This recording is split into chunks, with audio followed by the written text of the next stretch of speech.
You're listening to a Pop House Network podcast for developers by developers.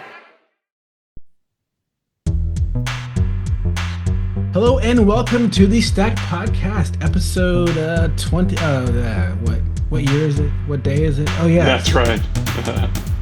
It's episode 79, recorded on January 9th, 2026. Woohoo! Yeah, all right. Amazingly, we are actually recording before February, which is right. Just nice. So before good me. way to start off the year, guys. Yeah. We'll Happy see New when Year. it gets published, but yes. That's right. Well, welcome. Happy New Year. Happy New Year. How you guys been? Did you have a good holiday? It's good. I've been on strict diet and strict exercise and all that jive. And what's great about that is that when you let yourself go for Christmas, everything's like more delicious than you thought you knew. Just because it's not on your menu. Yep. And one of the things is like for a long time I was like, I despise Christmas holidays. Like, why do we even have it? But like now that I have like this discipline thing that I'm doing, all of a sudden you have like carb overload and delicious cookies. Everyone's giving you cookies. You're like, oh my gosh, this is so good. So much butter, so much sugar. It's absolutely great. Mm-hmm. I cherish it now.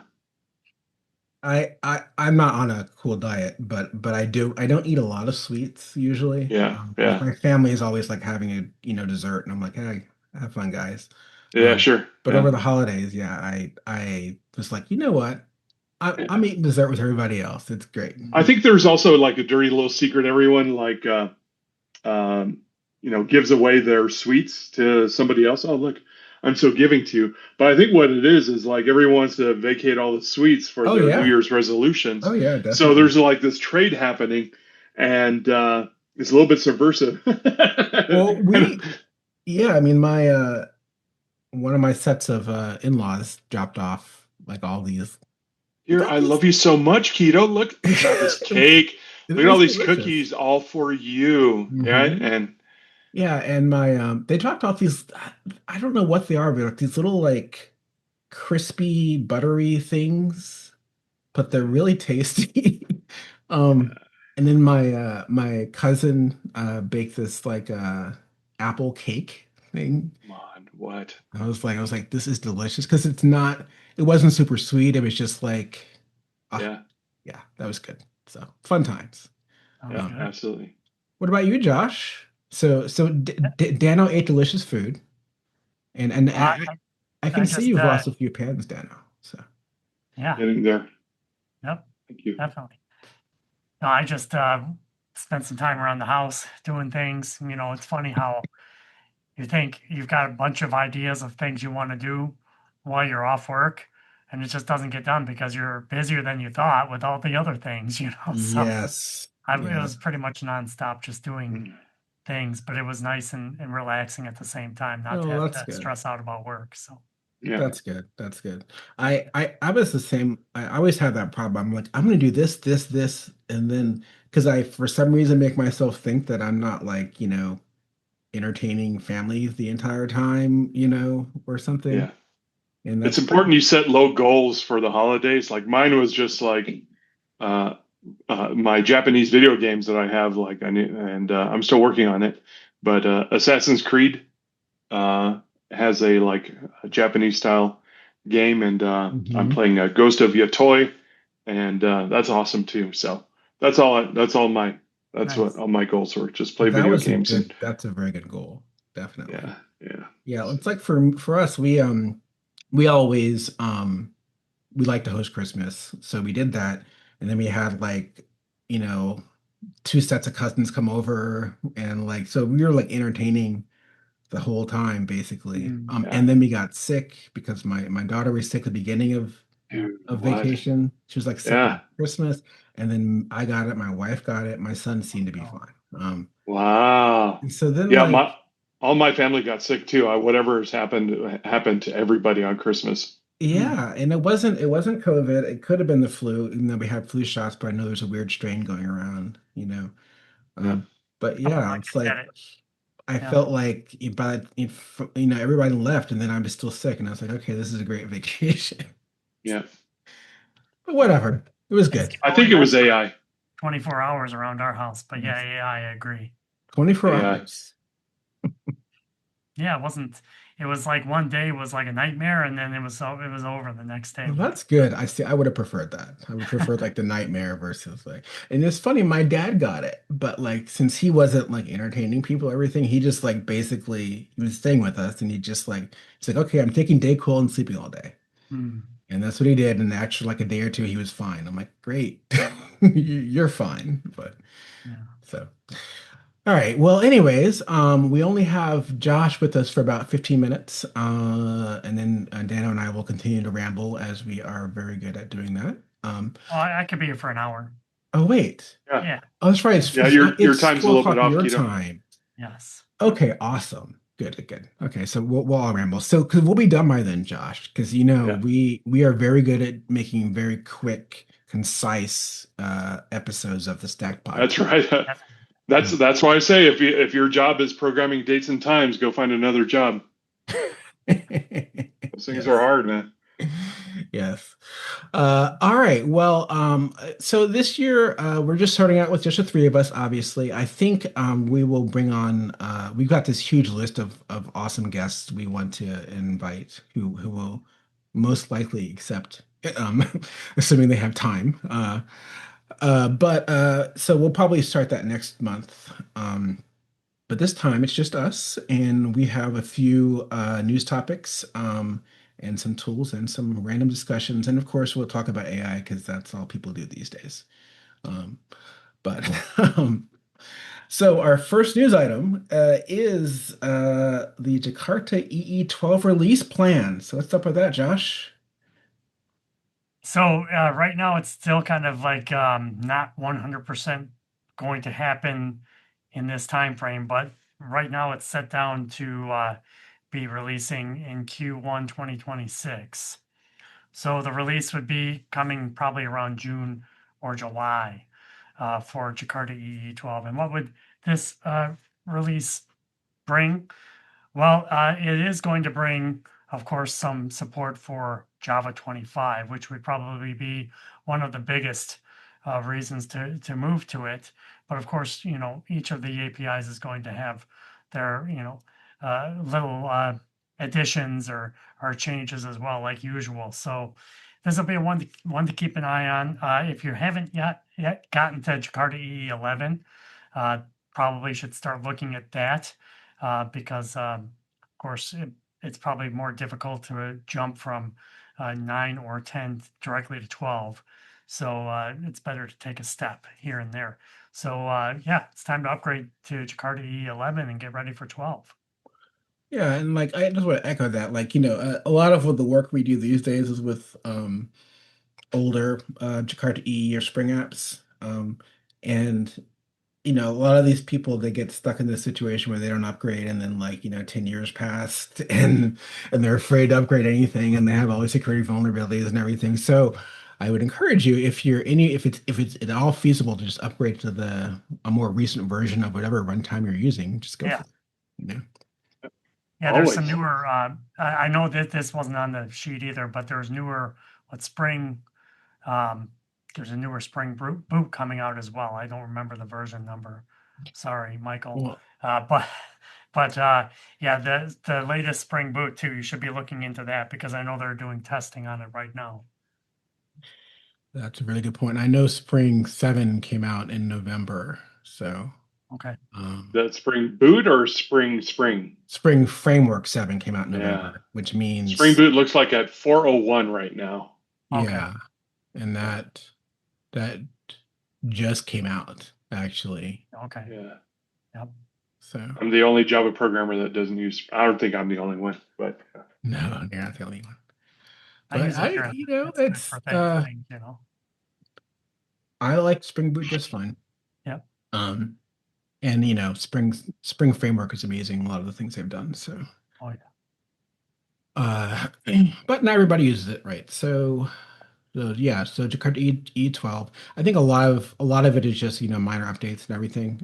But I think there's been a lot more movement on the Hibernate side of things because I've noticed Gavin King's been talking a lot about stuff lately.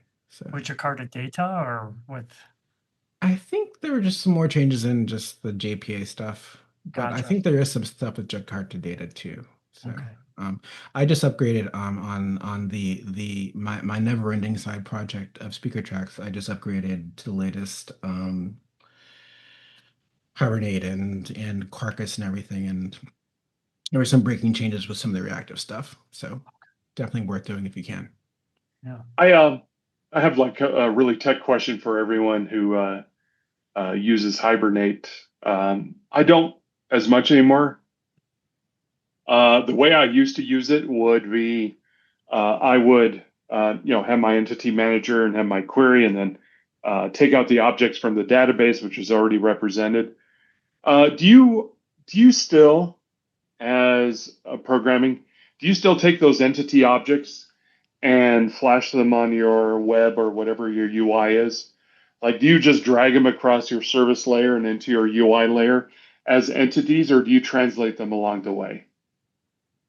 How do you design your apps? Just out of curiosity, because I used to do back when I was using Seam would be like, yeah, here it is, drag it all the way up to the UI, and I don't have to worry about DTOs or anything else like that. And it worked fine with Yeah, some buts, that's but yeah, I don't know. How do you deal with JPA now?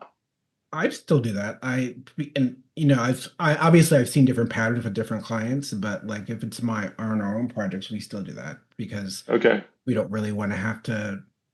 I like to minimize the complexity, right? So Yeah. if you Oh, yeah. if you have the Yeah. ability to, if you're building out a domain model from scratch, you should be able to render that domain model. So I still do it that way. I So your don't. domain model is your JPA entities Yeah, as yeah. well. Okay. And That's how Josh, you're the same? same way. Yeah. I don't write Okay. an intermediate Interesting. model or anything. Okay. Yeah, and I know a lot of people, I've seen projects where they do that. It's just, to me, it's not necessary in a lot of cases. I think there are cases where it makes sense, especially if you know the shape of what you're displaying is very different from what Yeah. you're Yeah. getting back from the database, then you kind of Right. have to. So, Yeah. That'd be an interesting like poll for Java developers, because I don't do that anymore. And plus, I'm not using Hibernate anymore, so I'm doing DDD aggregates and things like that, and I load specific things up, and then I have a service layer make different calls. But that's a big old rabbit hole we don't need to get down to. So it was just something I was curious about. yeah. Well, and also if you have to constitute your objects in a more dynamic fashion, then you have more flexibility in terms of what you Right, know right, right. what Yep. you create. All right. So Interesting. yeah. All right. So our next item is Java 25. Came out, what was it? Sometime in the fall. Yeah. Let's go to javaalmanac.io. So if you're a new listener, I'm always espousing javaalmanac.io, one of the greatest websites if you are a Java developer. Has Woohoo. everything. So if you have any question about Java, like what year did it come out?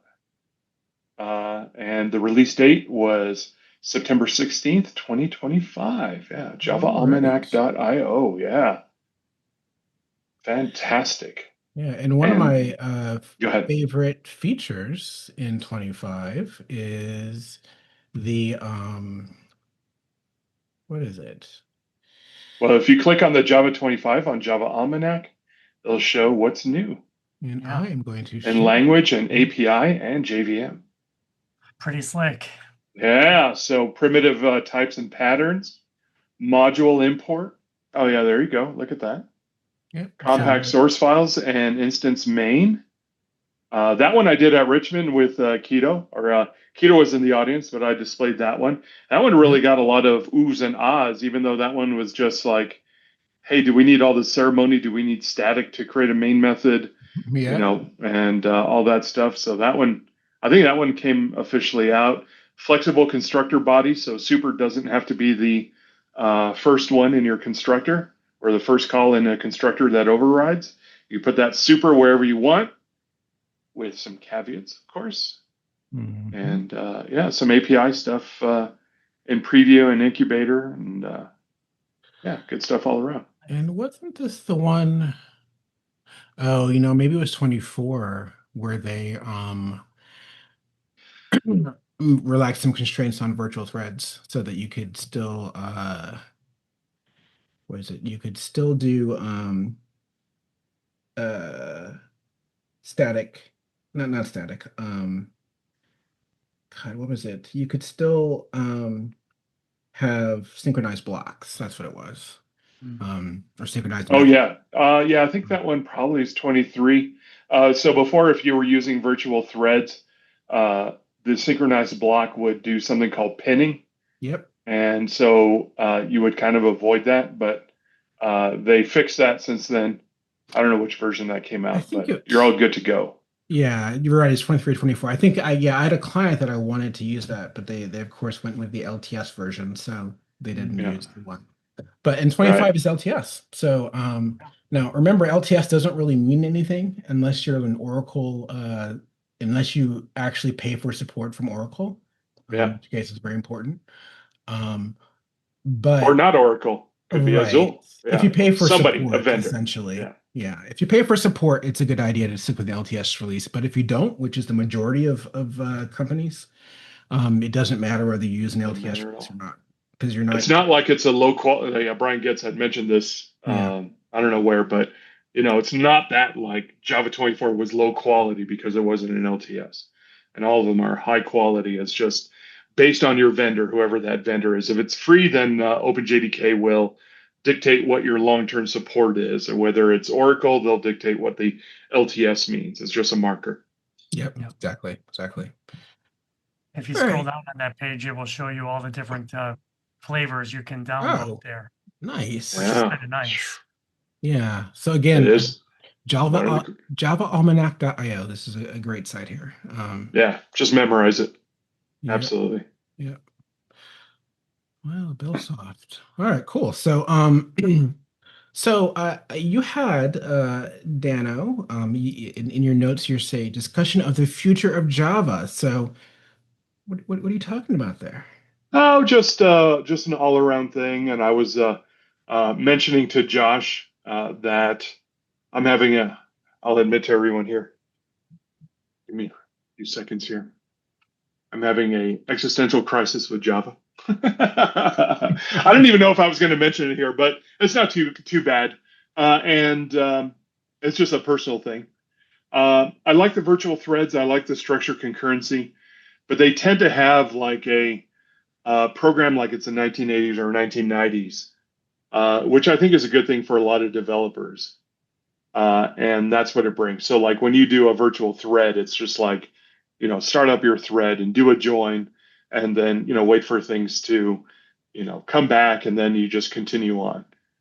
But my lifestyle now is more functional, and they seem to be straying away from that. I know a couple Hmm, of DevRels from Oracle have, you know, the statement that virtual threads kills off reactive. And I'm like, but I liked reactive. I like doing all that flat map stuff. They had some points when it comes to like stack traces, you kind of lose the stack trace when you get yes. like reactive and you don't know like where you end Yep. up with. So I kind of get that, but I kind of like my brain is just really, into the functional side of things. And Java seems to take a more declarative, linear, non-functional way of doing things, and they Hmm. seem to be pushing towards that angle. And so Interesting. I think that's going to be good for a majority of Java developers, which is why I think they're doing it.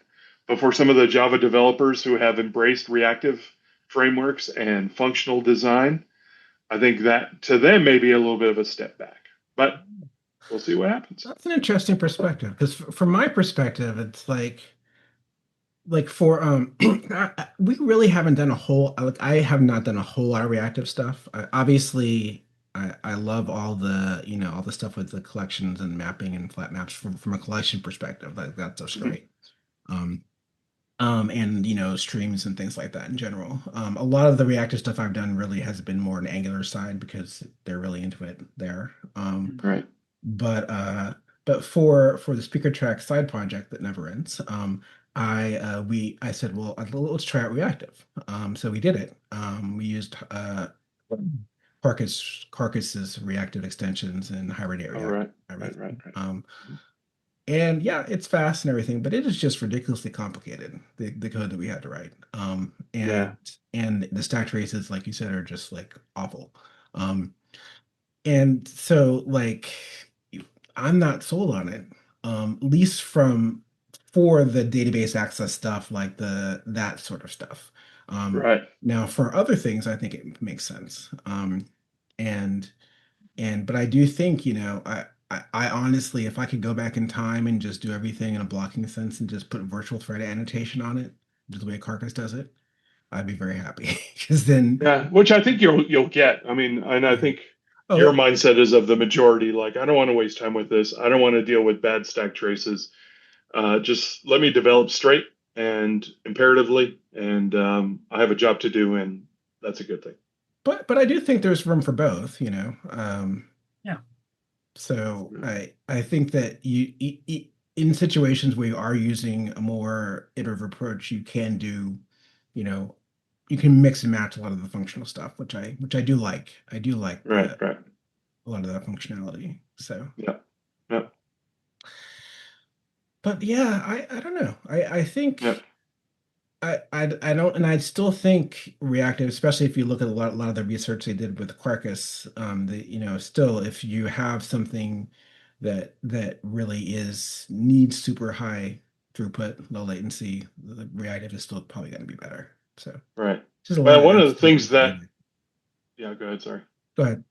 Oh, no, I was just going to state here, I think one of the things about reactive that was a draw was that you had concurrency built in. So you could say observe on, observe on, observe on, which would jump you onto a different scheduler, which would mean you would jump onto a different thread. Hmm. And so you would have thread pools in a functional sort of way. That kind of made things really, really nice in Yeah. order to do that.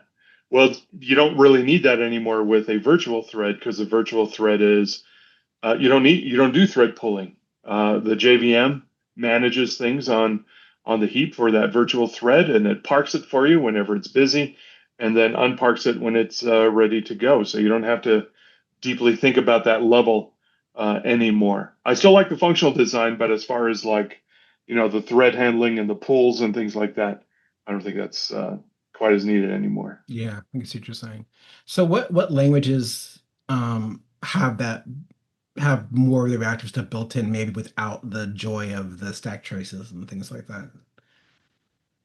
I don't know, like in the Java space or like No, different just like languages. outside of the Java space in general. Like if you were to pick a language that gave you the sort of functional ergonomics that you're looking for, um, Yeah.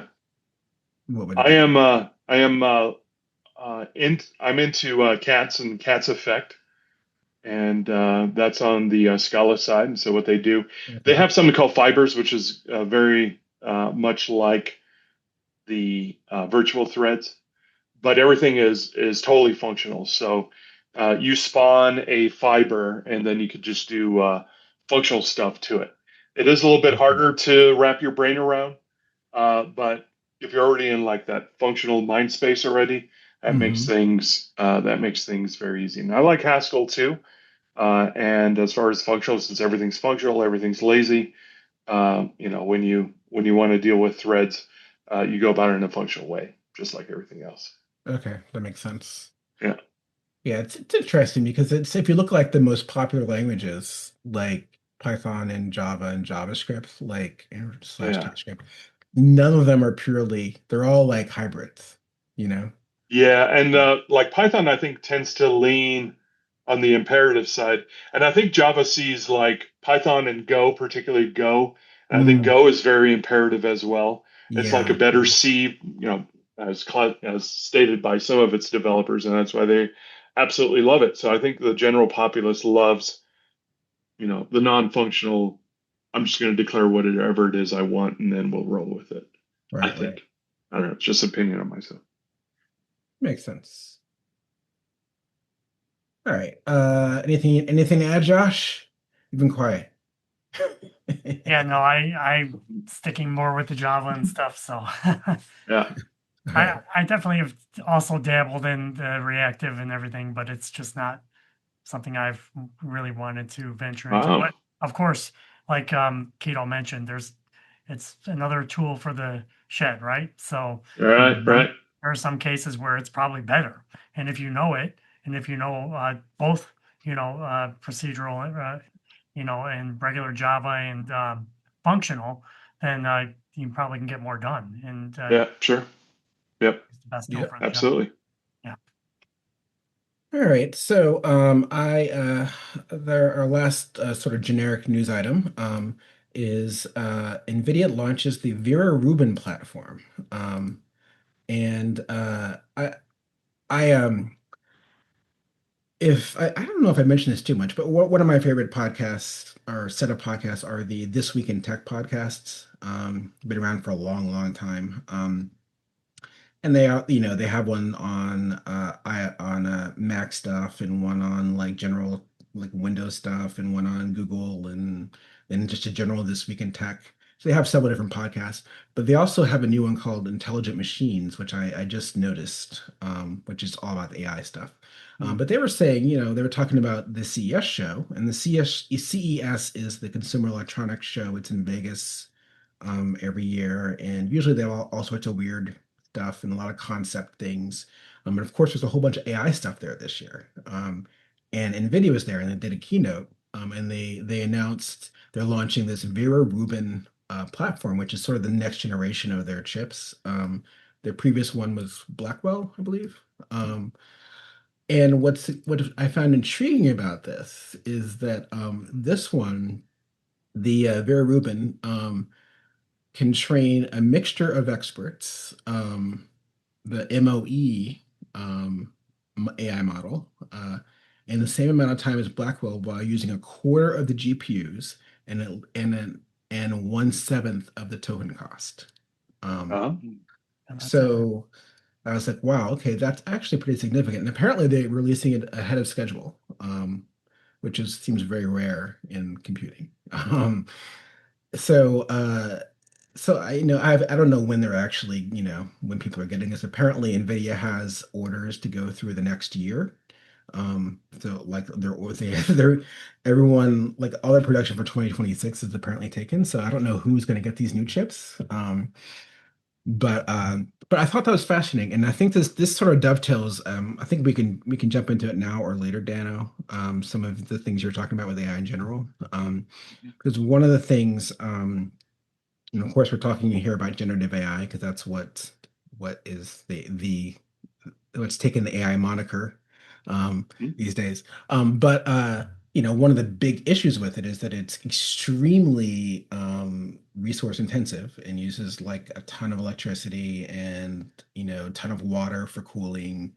Um, a lot of communities are freaking out because they want to build data centers and stuff. Like actually, there's some in Virginia, like really close here to where I live, where they're Right. all the people are like, no data centers and stuff. So uh, and my thing is that it is sketchy how much resources they take, and like I've actually been asking different models, which is funny, ironic, how much water a prompt takes.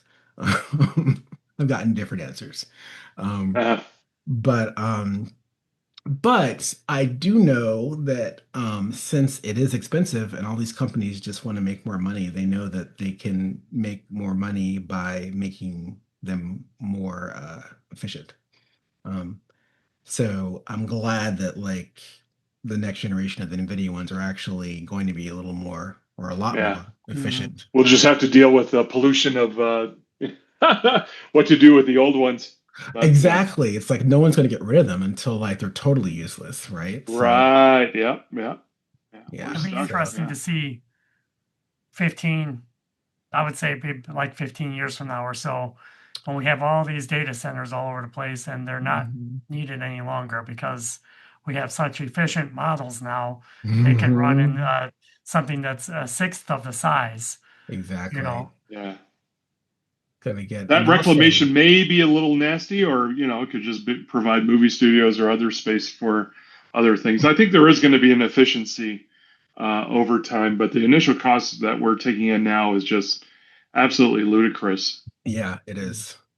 And it's like and what's annoying, what's frustrating for me from a software development perspective is that like we kind of have to use this stuff. Like we don't really have a That's the choice, thing, you know? right? Yeah. So, it's, you know, if you want to stay relevant going forward, you have to learn how to use the AI coding tools at the very least. Well, And it's kind of like, and I'm probably going to offend half our audience, but it's kind of like the big trucks on the road, right? You see these trucks getting bigger and bigger, and you're in your car, and I'm never going to get a yes, big truck, but I'm like, still that little thread in the back of my brain's like, I better get some of these big trucks so I don't get plowed over and get no, killed by it's these things, right? And so you have a lot of these things that the community at large just buys up, and you're like, it's not a FOMO or like fear of missing out. It's just like, God, what do I do? And so as developers, it's like, you can't ignore it. You do that at your own peril. But do you go all in? And I'm not sure that's a good thing yeah, either. I don't know. yeah, I don't know. I don't know. I mean, I do. Yeah, there's so many things we could touch on, but yes, Yeah, totally. yeah. So, yeah, it's a good question. But at least they're doing new stuff. I'm actually gonna pay. Apparently, the CES show has gotten a lot more. Of course, everything there is AI. They have little AI robots Oh for no, children and stuff, which sounds dude, what? like a horrible idea to me. Um, but of course, there's all this AI crap there. So I'm gonna spend some time looking at some of the announcements and stuff because I'm very curious. But apparently, there's a whole lot of stuff with industry now. It's not just consumer electronics, which is why NVIDIA's there and Right. Siemens is there. They do a lot of factory stuff. Mm. Yeah. Yeah. So yeah, it's gonna be really interesting to see what happens. Nerve-wracking. Because all you need is one bad agent, not like agentic, but one bad person to, you know, poison the AI, and all hell's going to break loose. So, Yep, and gosh, it's there's that as well. I can imagine that for children. I think that happened in the news story. I'll try to look it up when someone else is okay. talking. But they had to, yeah. I'll try to find it. I know this was a real thing. There was an AI toy, but it ended up manipulated into like, telling children horrible things along the way, Oh and so they God. had to recall it. And I'm like, that's what's going to happen in your companies. Like everyone's just like, yay, AI, let's bring it in. And it's just like, I don't know. I think it's Mhm. amazing, but I think we all need to be careful with it. Yeah, You yeah. definitely have to Well, have guardrails. That's for sure. Yeah, yeah, totally. definitely. But I think the guardrails is an infinite problem. I don't think it's like, okay, we set up guardrails, No. dust off your hands and you're done. There's no way. There's Hmm. just like so many infinite ways that an AI is going to, Yeah. agentically going to have a conversation, that something wrong is just going to bubble up based on that conversation. All of a sudden you're having to put out more fires There's than a you would have new, without AI. Yeah, yeah, it's yeah. a new role within the cybersecurity era. I mean, I think area, I should say. It's that person or that team of people is going to have to be in every company that's using AI to develop software. Hmm. Always Yeah, have to be watching it. and it's also good. It has to be part of the whole development process, Yep. and everything. So. All right, so Yeah. another piece of news. This is in the Java realm. Azul bought Payara. Um, so if you're not familiar, Azul is one of the JVM vendors. So they have their own version of the JVM, and they sell support. They've been doing it forever. Um, Payara is a company that sells, or it's an open source. They have an open source Jakarta EE server, and also like one for microservices and stuff. Payara Micro, I believe. Hmm. And Payara, the Payara server came from Glassfish, which was developed by Sun Microsystems way back in the day. And so it's sort of like, Sun had sort of like dropped it and Payara picked it up and sort of moved it forward. Now Glassfish still lives on separately. Isn't it part of Eclipse now? I think it's actually part of the Eclipse There's Foundation. Eclipse, but then there's also Omnifish. I think it, Fish, yeah, and yeah. that's a fully supported Glassfish version. Yeah. So now there's like,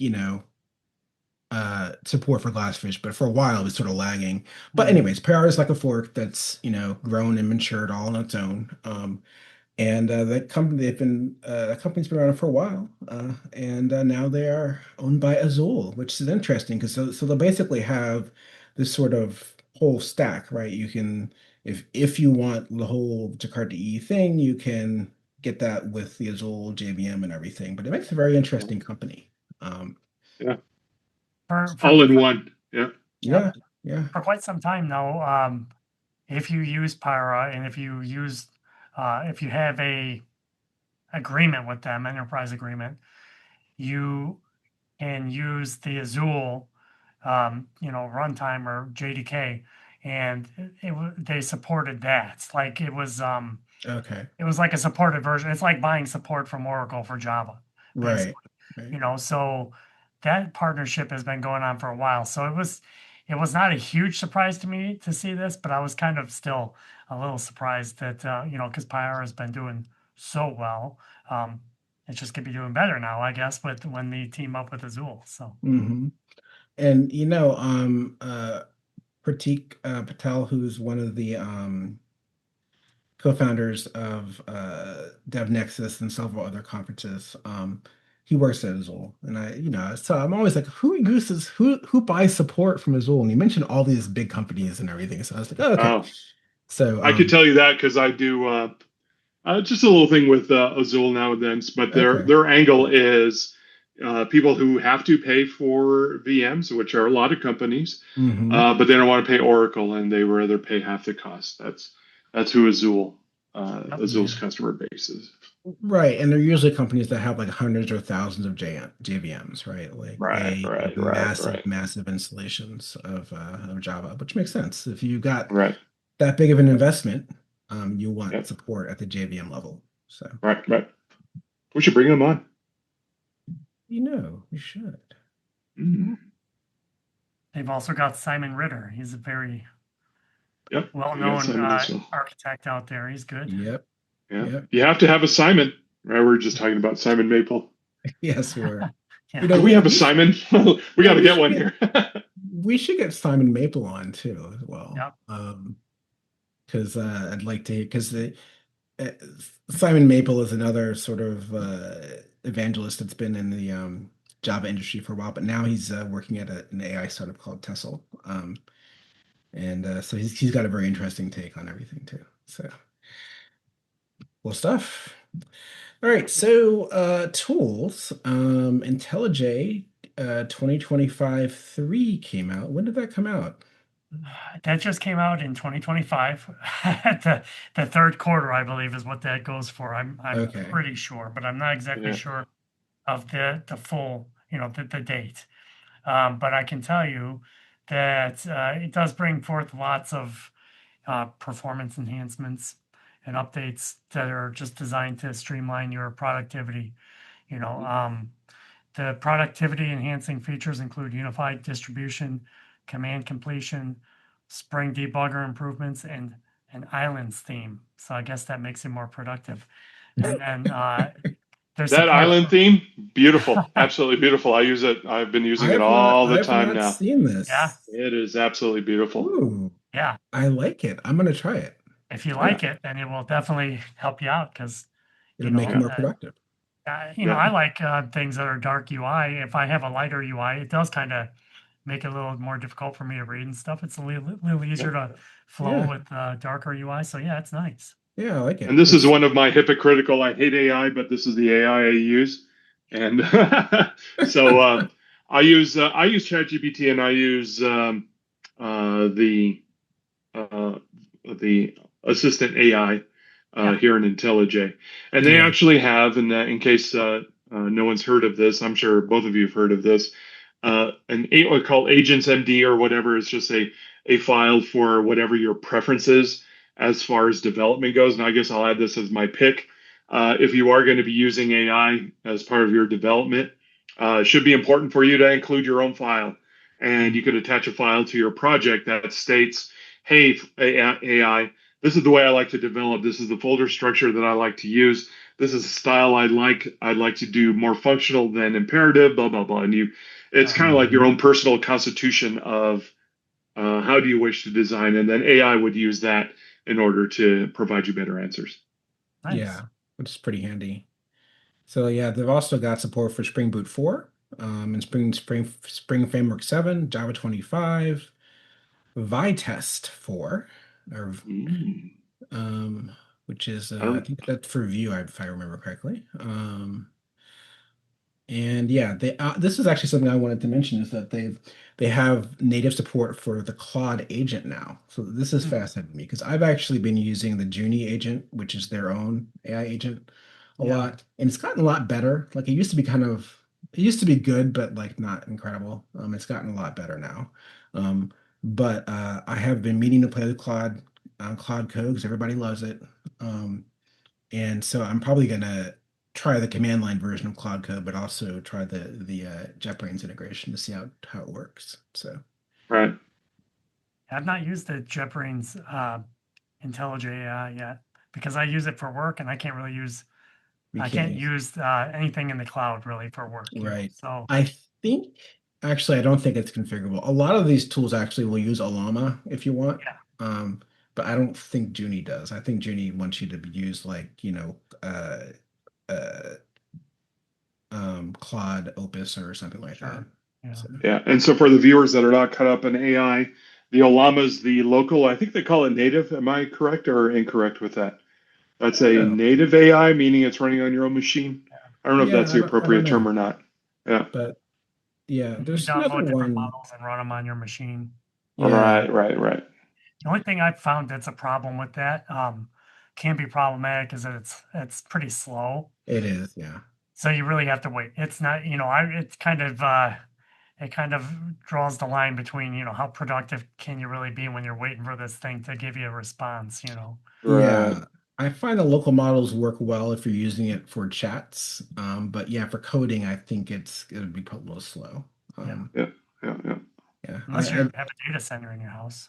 Well, I am scheming on getting just a machine that's just like a little AI machine, I know someone that's done that. They have a really, really nice box that's their little AI model runner, essentially. So yeah, you'll need to take out another mortgage on your house so that way you could pay for the.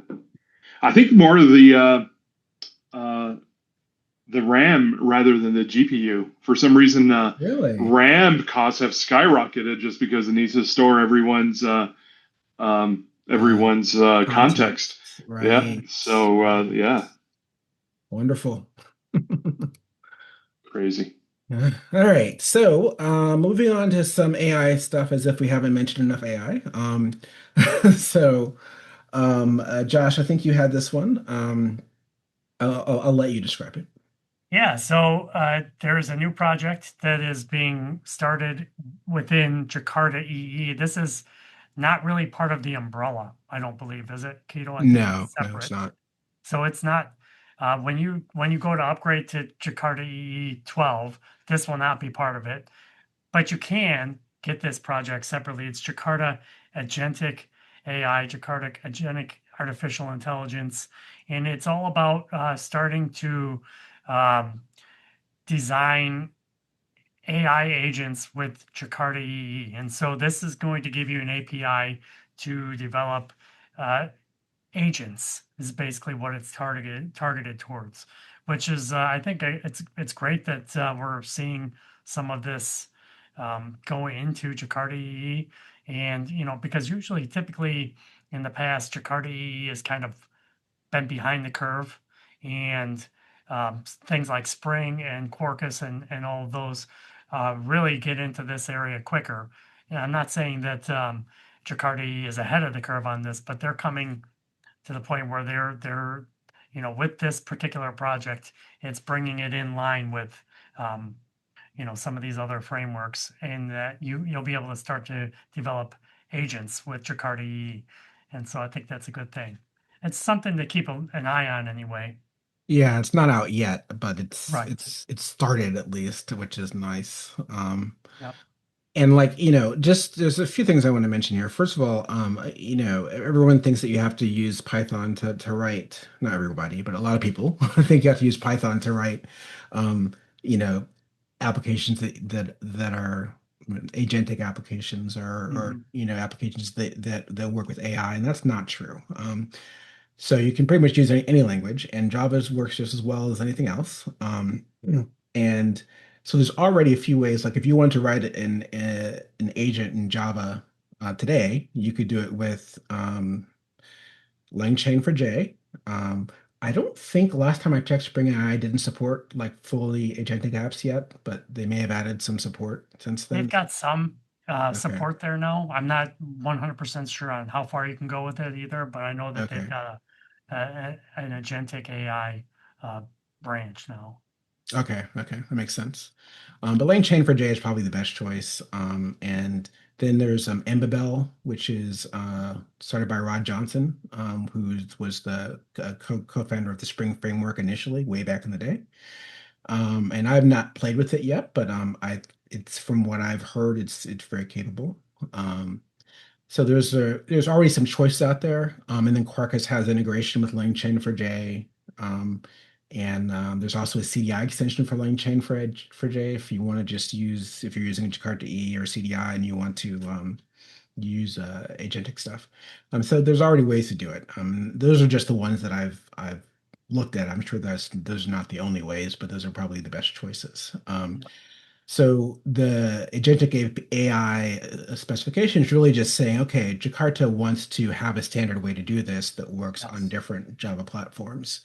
Um, and we're basically starting that now as opposed to waiting, a few years for things to quote unquote settle, which I don't know will ever happen in the AI space. So, Why not? um, Yeah. so yeah, So so I one think of that's the built in. things. Oh, good. Yeah. Go I, ahead, go ahead. I was just Uh, gonna say that it's eventually going to the goal is to provide a vendor neutral set of APIs that will allow you Yes. to develop agentic agents, I should say. Yeah, right. yeah. Um, So yeah. So one of the things I just wanted to mention is the AI thing. To me, is just really calling web services with rate limiting in mind. Am I oversimplifying that?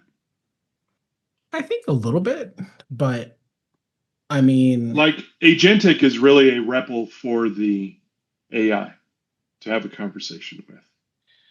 That's your agent. Somewhat. yeah, it's pretty It's just a much, different client-based API where you're just interacting with the AI, is the way I see it.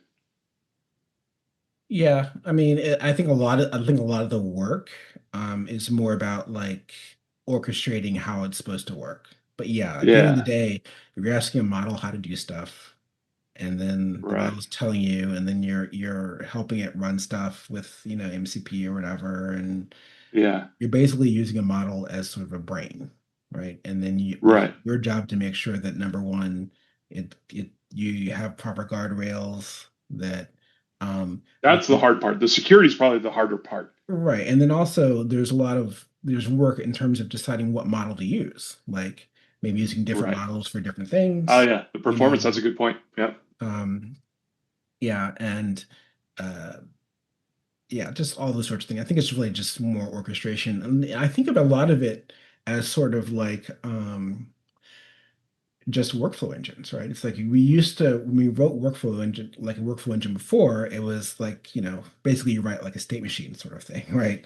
Right. Like and now it's more like you basically do less of the specifics, specifically saying what needs to be done and saying more like, hey, can you do this? And then let it decide how to do that, which I think is Right. great in some situations. But honestly, there are situations where I've seen something called an agent. It's like, well, isn't that just like two queries? Like, like how is that Right. an agent? It's like it's asking a question and giving me a response back. Like, I don't, It's so just a request response. Yeah. yeah. And Sometimes that's I the thing. I think there's a lot of, you know, I don't know if it's like one particular person, but like I think what goes on behind the wall is very impressive, right? And that's the natural language processing, the translation, running that through extensive neural networks. Like that's the hard stuff.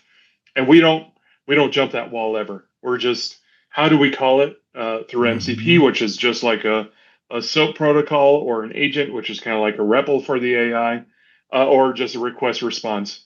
And it's either of those three. So I don't think from our end, there is the security again is probably that hardest part, and your guardrails, and that's the time where, as an engineer, you're going to spend most of your time in. Yeah, I may change my answer by the next episode, by the way, but that's where I stand right now. I think you're right. And there's like the whole notion of evals, like, which is again goes back to testing and like deciding which models to use and what parameters to change in the model. Yeah, but again, it's all about how you use this thing.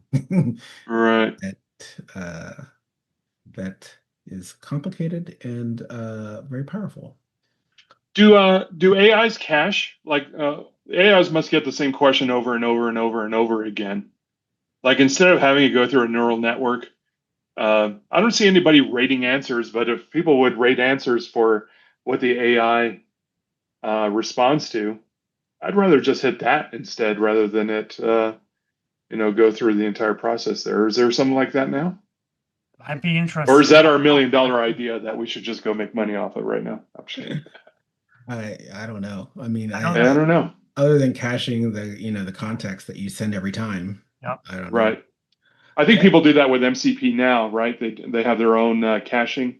Yeah, I think so. And that's sort or of Link4j probably has that. Yeah. I think so. I was actually asking one of these bots, because also we have Alexa Plus, which is the generative AI version of Alexa. It's in beta now.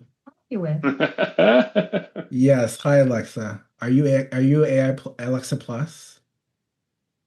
Yes, I'm Alexa Plus. How can I help you today? Yeah. Creepy. Anyways, so I will ask it questions, and also one of the things I don't think I asked it actually. This is what it is I was using, because I just like to play with these things, right? I don't really use Windows, but I do for one of my clients require it. So I have a client machine as Windows, and it keeps on throwing Copilot at me. Every time I turn it on, it's like, here's Copilot. I'm like, all right, fine.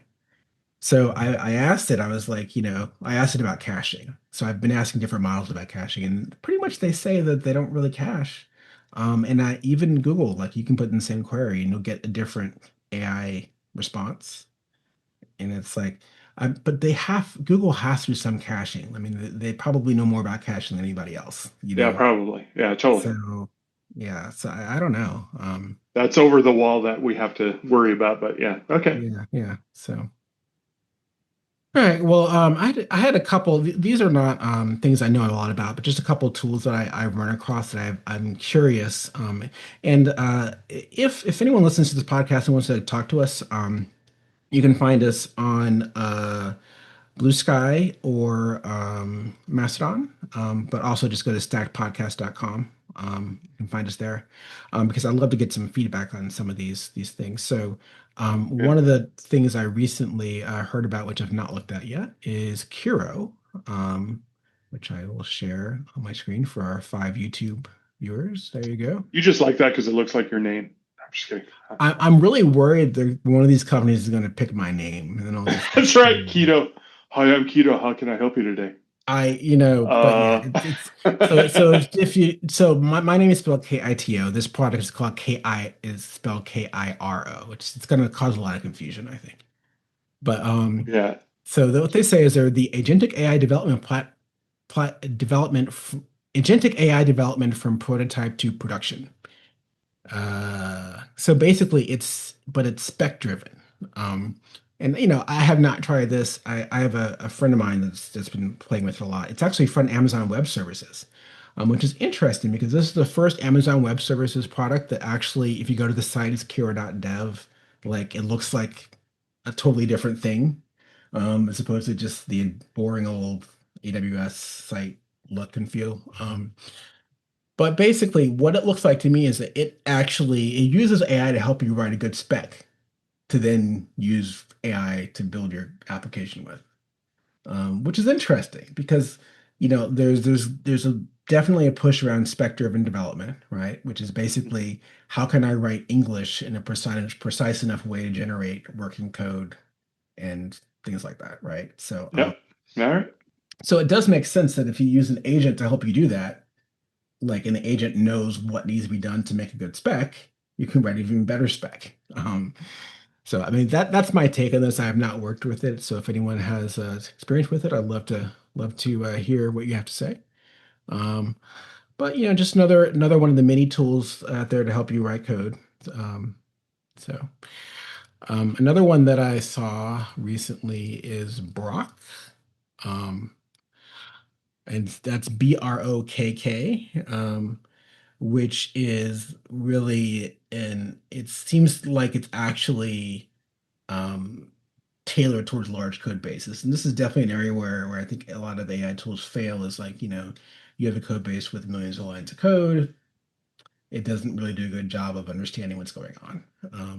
So Grok is a Brokk, excuse me, is designed to do that.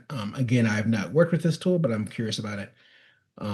But they've definitely got the right smart market segment, is, larger applications where AI is not doing as well. So, Wow, look at that refactor with confidence. One thing I usually advocate for is um, scratch refactoring, which was the idea was invented by Michael Feathers, and that is just create a branch on your Git and then just go to work, but never merge that one back into main. But that refactor with confidence, that ought to be a lot of fun, which is just make a branch. I'll point you to it. Have at it, mhm. and just see what happens with it. And is your Well, code still going to run? Are your tests going to still run? That'd be yeah. fantastic. Yeah. I mean, and to me, like this is actually one of the areas where I think AI can be really helpful. I mean, obviously there's, greenfield stuff. You can build some application that looks cool, but looks like crap underneath, but works. That's cool. Right. Um, but from an enterprise development perspective, cleaning up technical debt is if because I go into companies and they have all this technical debt because their code has been around a while. It just happens over time, right? Sure. And they have not prioritized. Most companies do not prioritize cleaning up technical debt. Um, and in an ideal world, you would have at least a ticket every sprint where you do technical debt or some mechanism for handling it over time. A lot of Mhm. companies don't do that. But if you could tell them, hey, this tool or using AI tools, we can actually handle technical debt regularly. Maybe not a big deal, but actually integrate it because it's not as much work as it used to be. That I think would be pretty cool. Um, Mhm. so Yeah. so yeah, so this tool seems to have a lot of stuff built in to help you do this kind of stuff at a large scale. But I again have not worked with it. I don't know how good it is, but it's another interesting take. So and I will say though, a lot of the large scale refactoring stuff you can do with Open Rewrite and modern stuff today, without using AI, and it works. So a lot of the whole AI upgrades and refactoring things, a lot of it just uses Open Rewrite, which is basically how you write deterministic recipes for doing code transformations. Yep. And we use that all the time. So a lot of it is not necessary, but in some cases, it definitely could be very useful. Sure. All right, so those are my two random AI things. All You right, want man. to go ahead there, Dano? Oh, on my complaints? Yeah, the first link I have there is this and Brokk Holland, I guess he's someone from Microsoft. And if you want to click on that link there, Kito, because I think you're sharing the screen. And I think this is someone who works at Microsoft's AI, and this is his blog post. You'll probably click on the blue there. Yeah, I'm trying to, but it does not want me to do this. No, So, I mean, move down a bit to where it says Open Opus 4.5. In other words, hover and then go down and oh, then click click on it on there. that. There you go. Yeah. Yes, I know how to use Google Docs. Yeah, that's right. All In right. this episode, Kito uses a link. That's right. So, yeah. So this one again is just that thing again with Mm, it's going to replace programmers. I think that's what they want. I don't know. Something in me says, yeah, you're gonna get only so far with this, to your, having to clean up most of this code, and I don't think it's reality. This person is saying, I believed, or I didn't believe the statement that we're going to replace 90% of developers, but now he believes that's true. So I think there's a lot of alarmist things going on here. I think that adds fuel to the fire that everyone has to start using AI for no other reason than to just fire a whole slew of engineers, because that's somehow a good thing. And this kind of rhetoric gets me a little bit on edge as well. And maybe it'll come true. Maybe they'll have their goal here. Well, it didn't come true because all of this says by the end of 2025, and 2025 is over now. So. Oh, right, yeah. Oh, yeah, but I think he's talking about the quality of, that's a quote, but he's talking about the quality of Opus being able to make that happen. Yeah, so I think that's what that's about. Yeah. I see. So screen recording editing. I mean, it's interesting stuff. Yeah. Is it really going to get rid of jobs? I don't know, but Well, I can tell you one thing is true. It's going to be a hell of a lot more software. So there's going to be a hell of a lot more software. There's going to be a hell of a lot more slop. Yeah. I think there's going to be. I think it's going to. I don't know. I have a suspicion that our jobs as engineers are going to be devalued because AI can just create or generate. Why are you spending your time thinking about stuff? Which I think is the wrong way to go about it. So that's like another one of my big complaints, is that our jobs are going to be devalued as, just have AI generate something. Why are you wasting time? When, a lot of us want to do a good job and think things through. So, there's a lot of things like that. We had talked about the environmental concerns for it. We had talked about the security concerns for it. So I have a lot more questions. It's not that I'm refusing a technology. I just worry about how it's implemented. And like for a lot of companies, they couldn't get microservices right. And now, people are advocating, hey, let's, Claude Code, let's agentic everything within our code bases, and everything's going to be wonderful. And now you get to fire a bunch of engineers. Yeah, it is interesting because I think you're right. I think this is it. I think it's actually already created downward pressure on income levels. I mean, it's just reality. But I've heard of developers at companies where people are complaining that are trying to get them to use more AI and stuff and they don't want to, or and a lot of this stuff needs to be done intelligently, and it's not. So I don't know. Right. Josh, what's your take? Yeah, I think there's a place for going all out and developing an application with AI, and there's a place for, smartly thinking about the application, how it's going to be built and how it's going to be maintained in the future. Honestly, you can go out there and you can see my portfolio. I wanted to play around, so I had AI kind of pull together and develop me a portfolio, and using React, and it did a decent job, but there was still quite a bit of cleanup I had to do. I spent quite a bit of time making it what I actually wanted it to do, but you can grab something and scaffold it pretty quick with AI and everything. It's got its place, but in the end, it's not going to replace the developer. It may enhance a developer's productivity, in my opinion, but it will never replace what a developer can do with thinking things through and making the right logical choices, especially for long-term maintenance and things like that. Right. Well, and there's also, I think you have to remember that a developer's job is a lot more than just the coding part. So, and then Right. especially we've been in the industry for a while. It's like, if I'm writing code more than a few hours a day, I'm surprised and happy. But it's very rare that happens. I don't really spend a lot of time writing code because I do architecture, I do project management, I have to do business stuff because I run a little business. So I do lots of different things. Right. And really, the AI stuff just helps me do some coding things faster when I can use it.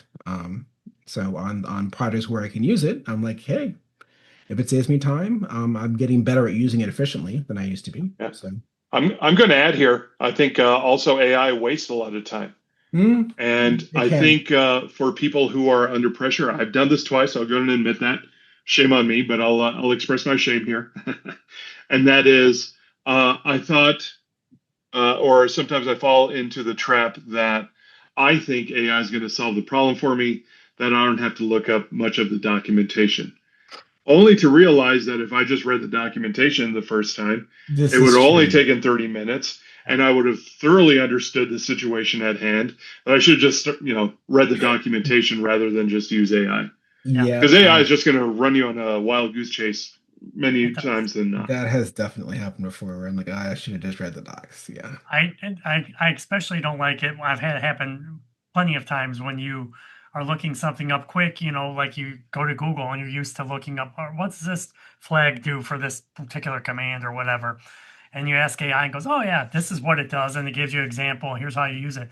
And then you go ahead and you copy and paste and you try and use that command. And it says, that's not a command, or that's not what are you doing? Flag. That's right. No idea. And then you go back to it and say, you didn't tell me the correct flag. And it's, oh yeah, I'm sorry. That's not correct. That won't work. And then it comes up with a completely different answer. So you know what? AI reminds me of the most, I don't know, the human being I don't want to hang around and that is like the know-it-all, and someone who knows that they're BSing you, and then you tell them, oh no, that's not the correct answer, I looked it up, and then they're like, oh yeah, that's right, and here's why that works, like they knew it all along. And that kind of just behavior just irks the hell out of me. Oh man, but that's what AI is. You're just like you're just with a know-it-all sycophant, and at some point you're just sick of it and you just rather not use it. Yeah, it's true. It's true. So I've got one last AI thing. Well, for now. This is something actually from Widens. So Widens, if you're not familiar, is it's a company that makes tools for Java developers to write web applications, essentially. And it's open source, it's been around for a long time. They've got some really, really great UI components. They actually have web components that I've used on projects before, even without the Java stuff. Anyways, but what they have is something that's a prototype. It's called the CHI Playground, and it's UI modality for AI agents. So basically, the idea is that if you have an AI agent and it needs to actually talk to a user, it can basically dynamically generate a UI. So let's say you had like an agent. For those of you on YouTube, I'm actually clicking on an example here. So let's say you're seeking approval. So it's basically you're saying ask the user to approve an invoice with a certain amount. And basically what'll happen is basically the idea is that the agents like need some input from a person. And then it'll dynamically generate the UI for that interface. So in this example, it prompts up a little dialogue that says, invoice approval. This is the total. There's a number of seats, etc. Do you want to approve, reject, or delegate? So it's kind of interesting. And I don't think it actually does anything. Oh, I guess it does. So I guess if you delegate, I guess you let the AI decide what to do, I suppose. Whatever. But yeah, so when I heard this, Jonas, I think he's now the CEO of Widens again. He was, and then he wasn't, and everything. He mentioned this like a couple months ago, but I was like, this is kind of a good idea. And essentially, what's happening is that based on the prompt, it's generating a UI component tree, and then using that to render something for input, and then it sends that back to the agent supposedly. So. Thought this was interesting because it's also, if you think about it from a company, their job is they basically help you write UIs, and a lot of people are just generating UIs now. Especially, I know so many backend developers are like, "Hey, I created a React front end," and it's like, yeah, you pressed some buttons and you have no idea what it generated, and you probably haven't even bothered reading it.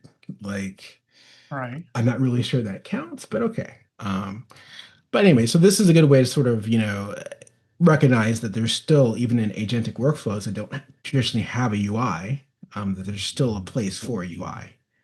So anyways, the CHI Playground, it's called computerinteraction.com. I think it's just a prototype they've been working on. So cool.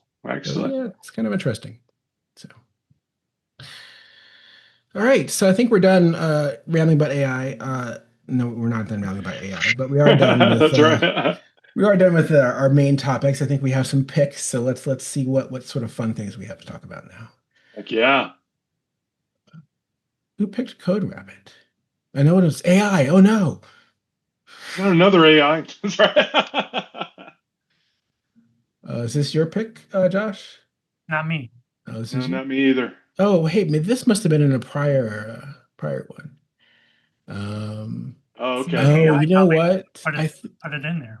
Ian had this last time. That's what it was. Yeah. Okay. Yeah. So we can skip it because you can go to the last episode.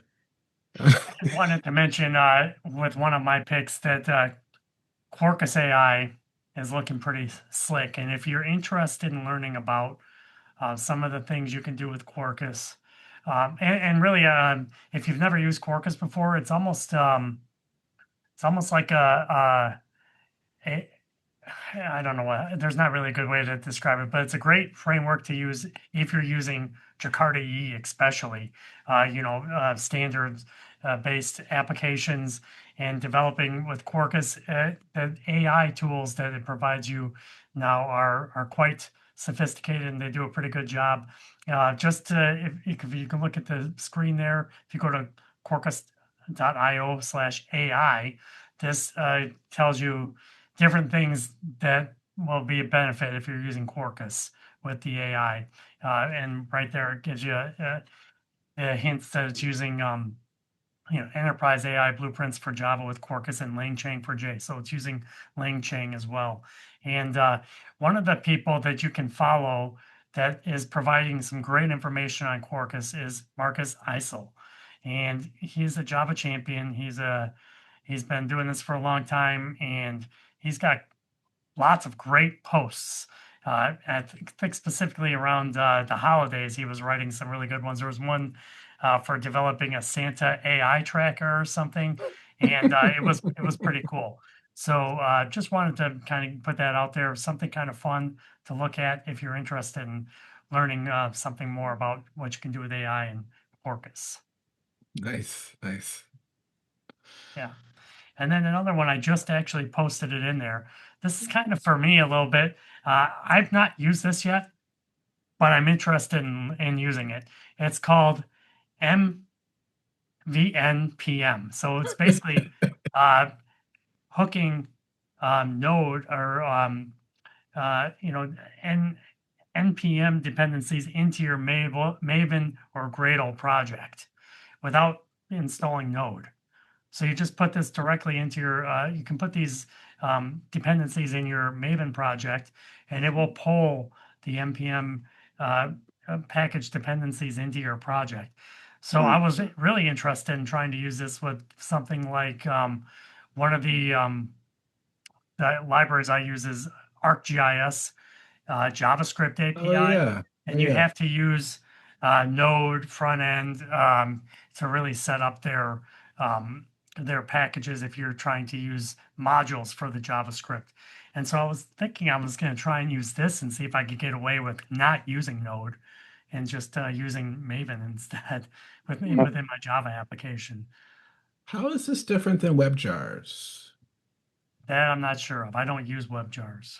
Okay. Yeah, I use WebJars. WebJars is bringing in the JavaScript loading, and I think it's mostly used for UI within Java. Yeah. So that way you can use the JavaScript libraries from there.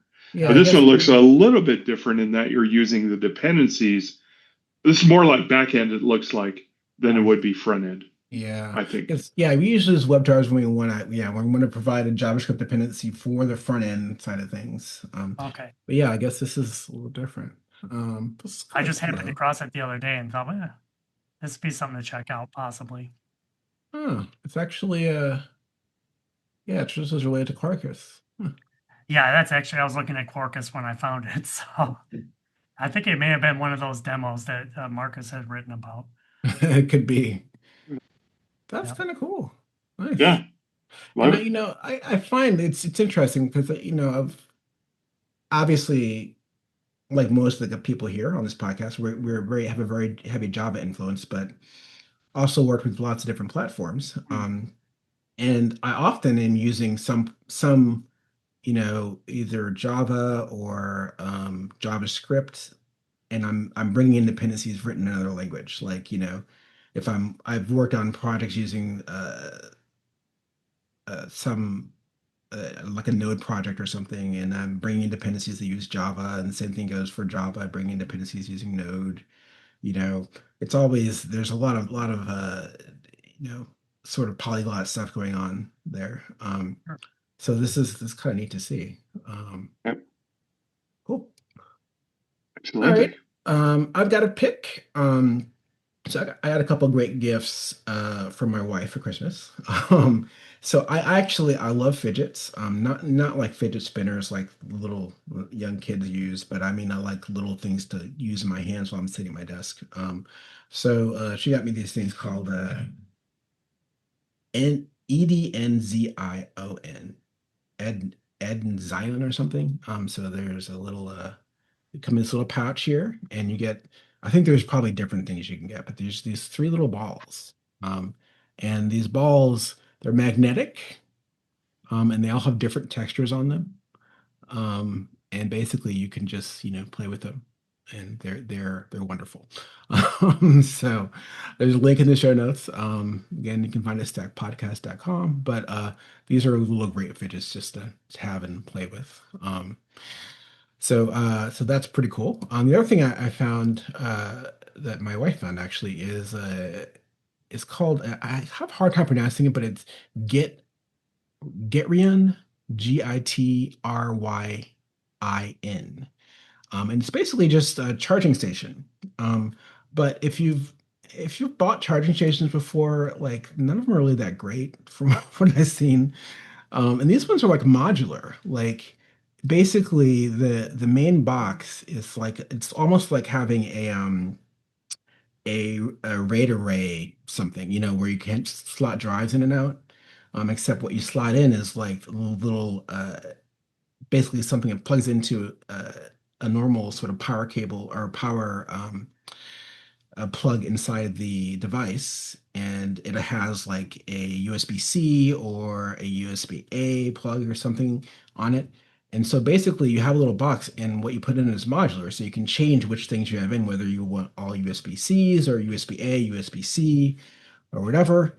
Um, and it's like, it has a retractable cable that is really neat. And it's almost like when Apple hasn't done this much recently, but when you first find an Apple product that's like something everyone else has been doing forever, and you open it, you're like, oh my God, this is amazing. It's like that for a charging station. It's like really cool. So if you're sick of the one you have, and you want something that looks nice and is actually flexible, you should check it out. So again, that'll be in the show notes. So that's my other pick. I think you have one there, Danno. Yeah, I got a couple of these in here. And yeah, let's see. I forgot what they were. Oh yeah, Git based to do. So someone named Kito Man has had a talk that I did not attend on how do you do your to dos, and I kind of had mentioned on like how I go about doing it. And that is, if it's a public thing, obviously you would have to use, your GitHub issues or whatever kind of issue tracker it is for things that need to be done or things that you claim that need to be done. And so therefore, you own that ticket, and then you're going to implement it. But this one's more of like to do on your local code base. And I've been trying this. I think I like it. I don't have a final recommendation for this, but if anyone wants to try it, you're more than welcome to. But what I do is I do a Git branch. So I do a Git branch. I think I do -B. And then one of the things that you could do with a branch is that you could have kind of like a folder name. So I do Git branch, and get, I think, -B, to do / and then whatever the to do item is. And then one of the things that you could do with a Git branch is that you could say edit description on that branch.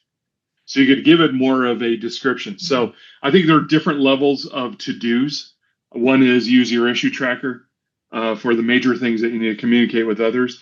But when you're developing, you have kind of like your own personal to-do list to achieve that goal. And so what I'm trying here is using Git for that. So far it's working out great. So I implement it, I merge it, I do rebase-I. So one of the benefits of this is if your Git prowess is a little bit shaky, this will totally reinforce it because you're just dealing with it all of the time. And then the other thing I do with to-dos is on the more granular level is if I have a to-do, I will write a failing test and just move on. So like if I'm doing TED or stuff like that, that'll be my to-do. So I'm trying to get away, and it's not that I did that much anyway, trying to get away from the comment to-do and actually have branches or have tests that will reinforce that. Cool.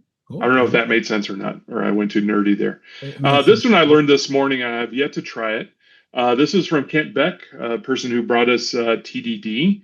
And he is talking about, and I think he's tried this particular idea, but it is a command called test ampersand, yeah, there it is, commit, and then or shortcut or revert.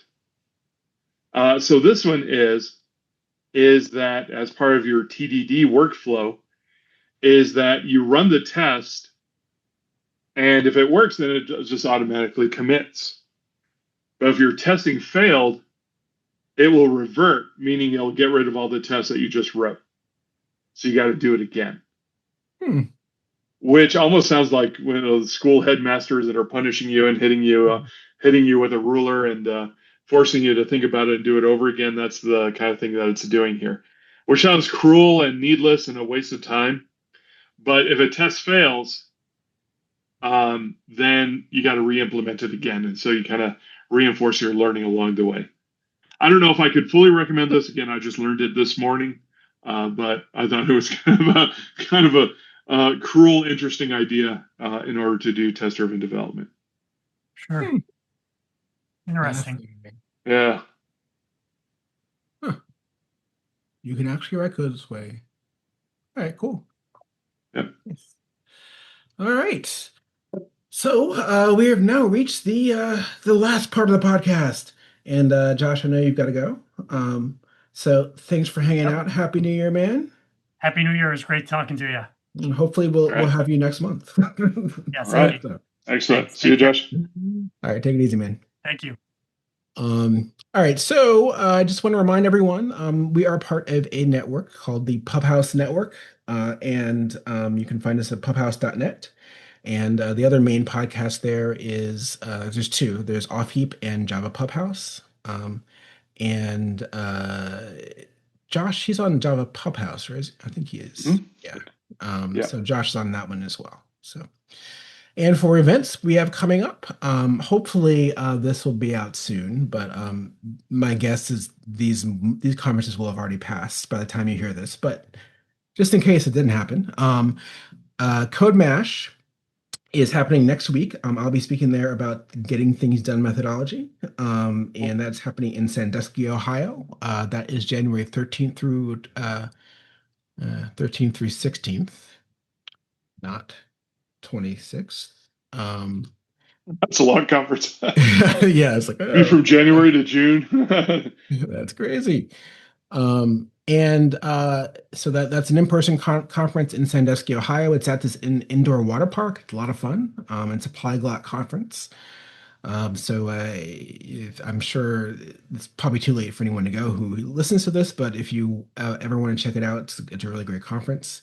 You got a water slide there. Yeah. Yep, indeed. Jade Champions Conf is a conference by Java champions for anyone who wants to learn cool new stuff. And it's an online conference. It's taking place towards the end of January, on the 22nd and 23rd, which is Thursday and Friday, and then on Monday and Tuesday, the 26th and 27th. I'll be talking there about modernization using Open Rewrite and AI. And there's also a lot of other great talks about Java, about AI, about all sorts of fun stuff. And also all those will be on YouTube. So even if you're hearing this after the fact, just go to YouTube and search Jade Champions Conf or go to jadechampionsconf.com. You can get to it from there. So all those talks are free. The whole conference is free. A lot of good content. So definitely you should check that one out. And in February 25th and 27th, the Confu conference is occurring in Montreal, Canada. And I'll be speaking there for the first time. And I honestly don't remember exactly what I'm talking about, but but I will be there. And that's another big polyglot conference. So if you want to check out Canada and Montreal, you should check that one out. And Danno, you're going to be at DevNexus, I hear. I am, yes. Be at DevNexus doing my event-driven architecture workshop, which is awesome. Yeah, I don't like to toot my own horn that much, but it is a pretty awesome workshop. If you have attended my workshop before, this has actually been retooled. So we are actually creating like 3 microservices and event-driven and schema registry. We do a bunch of great stuff with it. Ooh, schema registry. Yeah. Exciting. Yeah, so everything works out really well on that one. Anyway, full day event on that one. And then I have a talk on all the kind of thing that we had talked about, all the asynchronous stuff in the JVM. So the reactive, the virtual threads, the structured concurrency, the regular threads. And we just have like a whole buffet of things to do. So it's all over the place. Yeah. So I'm going to try to bring it down to 1 hour. See if I can do it. Nice. Yeah. And then for No Fluff, we got Seattle, March 19th through 20th. St. Louis, April 2nd and 3rd. Boston. April 30th and May 1st. And then Code Mix, which is No Fluff Just Stuff plus Modern, I think, is a and this one's in beautiful Miami, May 11th through 13th. Very nice. That's where Modern is based, if I remember correctly. So don't know. Yeah, I don't know. I think it's Miami. So I remember I saw the co-founder Jonathan. I saw him at this this conference. This is from a IBM conference. I forgot the name of it. It was in Orlando, right? But they basically it was like a train ride. So anyways, all right. Well, thank you everybody for listening. It's great to be back for 2026. And I don't make New Year's resolutions. I just look at things that I wish I could do better on, and I try to use the year as a clean slate, but I don't make some big prediction. But I would like to try and do more episodes of Stack this year. So, all right.